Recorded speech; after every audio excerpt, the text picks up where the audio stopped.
Okay, let's continue with the common sense items. I just like to get these out of the way early on in the semester. A little bit more, I guess you could say, of my philosophy. First one is this is a college class. Obvious, yes, but you'd be surprised at how often students say things that indicate to me that they don't quite get that. Sometimes I hear things like, oh, Steve could have made the class easier if he would have just only taught the stuff that was going to be on the test or directly related to the project. Critical thinking is an essential part of any college level class. If you learn how to critically think, you will be better at everything in life, really. It's probably the main reason why a lot of jobs will say minimum requirement 2-year college degree or 4-year college degree, because they figure that if you have done that, you will have the ability to pull in information that they give you. Let's say they give you a task, and that you'll be able to get from A to Z with the task. In other words, get it done. You won't have to keep coming back to them and asking how to get from A to B, and then they have to tell you how to get from B to C, and so on. So if you're not developing critical thinking while you're in college, then there's really something wrong. In a nutshell, in my opinion, critical thinking is just being able to consume information and then use that information. Whether it's to answer a misspelling of weather. Whether it is to answer a deep question in a philosophy class, or more likely in our case, to learn skills to complete a project, but then be able to use those same skills that you learned for the one project to solve the next design problem. So, in other words, making knowledge your own. Next answer to a question. This is a college level class that requires answer critical thinking. Okay, next common sense item. Life is not fair. Now we all think we know this, but it's amazing how often all of us will say something like, wow, look at that design in this design annual. That is so simple. How did it make it in the design annual? I mean, I get it. It's awesome, but it's just, oh, that's just not fair. That's life, right? We have to get used to that fact that some of us have to work harder at it than others. The good news is with today's technology, you can learn just about anything you want with enough repetition. Sometimes a person can study for 20 minutes and be ready to take a major history exam. For the rest of us, we have to make flashcards and so on. So we all learn at different rates. I am a huge fan of video learning, but if you're not one of the lucky ones, what you have to do often with the video learning is watch 2 to 5 seconds of it. Hit the pause button, try, maybe write it down, and then try what you just heard in the software or on paper, whatever it is. If it didn't come out right, go back up the video, listen to it again, watch what's going on in the video, play it at half speed, whatever it takes. The good news is you can get there though. Now, if you're constantly doing that, you might think, well, this just probably isn't the right thing for me. Now, if that's true, then you move on to something else. But if it's not so much the thing that you're studying isn't resonating with you, but just the fact that you assimilate information slower than some people do, just try to stick with it. The good news is once you get all the basics down, the refresh, like for example, software, is pretty easy. You just watch a video that says, okay, this is what's changed in that particular software, and it's really just relating it to what you already know.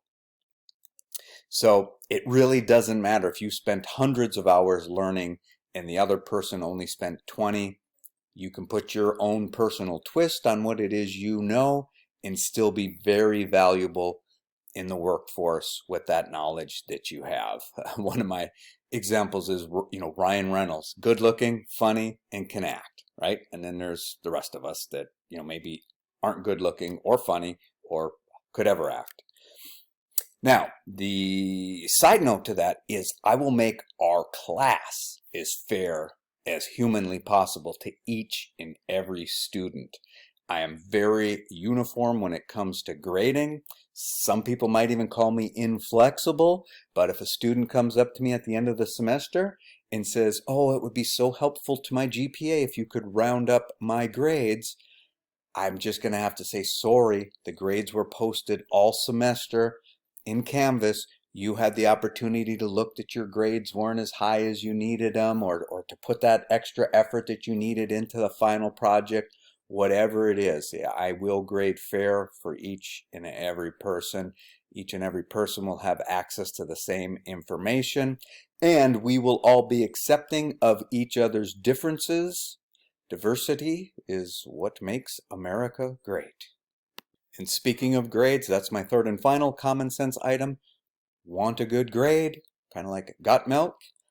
It's really as simple as knowing what is due and doing it on time. You really do yourself a disservice if you start slipping behind. And we all have ways of making up excuses in our heads for not getting something done on time. But once you fall into that trap, it starts snowballing and gets worse. So if ever you find yourself heading in that direction, self-adjust.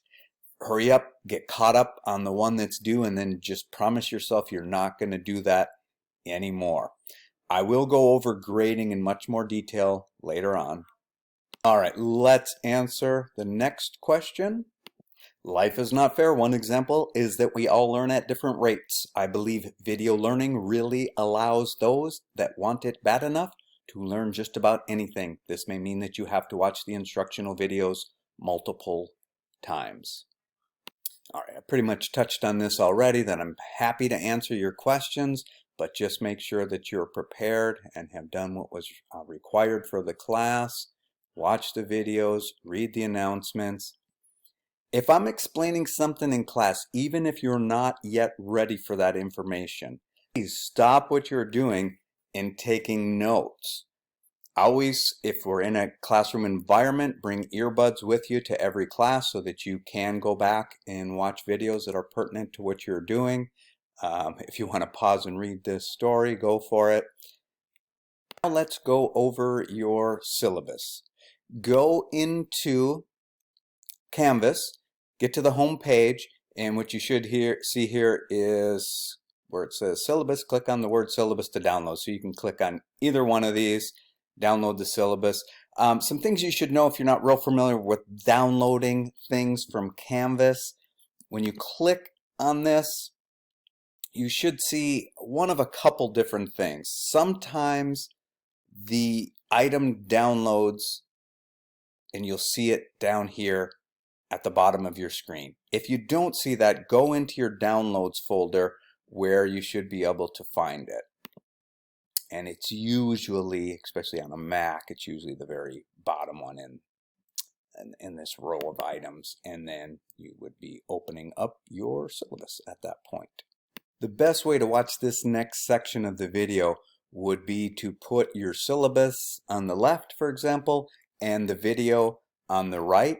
And what I'm going to do inside of this video is I'm going to show you the main components of the syllabus. You do need to read your entire syllabus, but what I'm going to do now is go over some of the key components that apply to all of the classes that I teach. Please, when you're in class or in a Zoom meeting or watching a video, always take notes. And in this case, please write down any questions that you have about these videos and or the syllabus. And if we're meeting in person, then as soon as I stop a video and ask if there's any questions, please ask those questions. If you're not in person with me, then email me those questions or ask them at the first available Zoom meeting so that I can clear up anything that you do not understand about the syllabus or about the class in general. The syllabus is our contract. I believe that not understanding the syllabus is the #1 reason for a student having an unpleasant experience in a class. I emphasize that it is our contract because I need to abide by it also. So when I say I'm grading in a particular way and the student asks me for an exception, that would be me violating the syllabus. So I have to stick with what is written in here. If a student were to complain to someone above me, such as the dean, about grading, the first thing that the dean would ask is for a copy of the syllabus from the student and ask if I, the instructor, stuck with what was written on the syllabus. Okay, so up at the top left, you'll see the basic information like the course number, when the class meets. Make sure you know when the class meets. I've blurred out any specific detail to classes to avoid any possible confusion. Over here you see some more information about the college and general information like my name. I put over here to email me through Canvas, and I'll explain that in a little more detail in a second. I also give the additional website that you use with my classes, and then you have the basic information like the course description, if there's any prerequisites, and so on. So make sure you understand that thoroughly. Things that are particularly pertinent to your class would have been covered in that day 1 video or in person. If we're meeting in person, let me just scroll back up here and let's take care of a couple quiz questions. Email me, your instructor, through Canvas only, please. And I put this here as a reminder on the home page as well. Please only email me through Canvas by clicking on the inbox icon to the left. And I do go on to say here, if you need to contact me after the semester's over, you can contact me at my email address for whichever school you're at. And so it'll be, the appropriate one will be listed here. Now, so what you do is you go over here to the left, click on inbox. Takes you inside the email system, and then you just click on this icon here to compose a new message. Select the course that you're in with me from this drop down list, and then inside of the to option you're going to click this little icon here. You're going to select teachers. I'm the only teacher that should show up there. Click on my name, give me a subject and some content, and I will get back to you. And let me expand on this topic by also saying that inside of Canvas there is a crazy amount of areas that both you and I can make comments, and I would avoid making comments that you want me to actually read anywhere other than just emailing them to me. Unless, for example, it's a specific question that I put to you inside of a discussion forum or something like that. But basically, if you have a question about a grade that you received on something, even if it was on a discussion forum, I wouldn't just make the comment there. There's no guarantee that I will see that. But if you email it to me, I will see it. I will address it. You probably want to copy and paste the content that I made a comment on so that I can then effectively answer your question. The website that contains most of the assigned videos is profsteveg.wordpress.com. That is at the top of your syllabus, and it is also on the home page of Canvas. Somewhere near the top of this helpful class information and reminders, you will find a link to that website, and it is written at the top of your syllabus. So there's the answer to the last 2 questions. This is a good place to stop this video. We'll continue on the next one with class expectations from the syllabus.